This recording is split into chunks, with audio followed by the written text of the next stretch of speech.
أن يأتي عن النبي صلى الله عليه وسلم حديث ثم أقول له لا.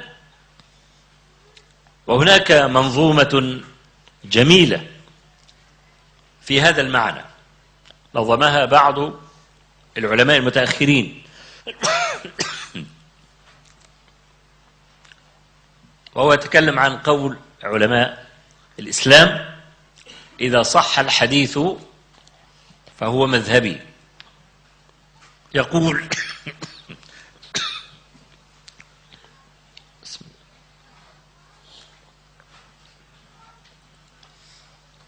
وقول أعلام الهدى لا يعمل بقولنا بدون نص يقبل، فيه دليل الأخذ بالحديث وذاك في القديم والحديث.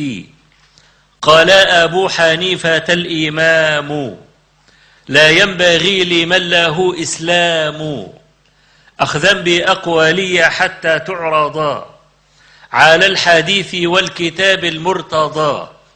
ومالك إمام دار الهجرة قال وقد أشار نحو الحجرة، كل كلام منه ذو قبول ومنه مردود سوى الرسول.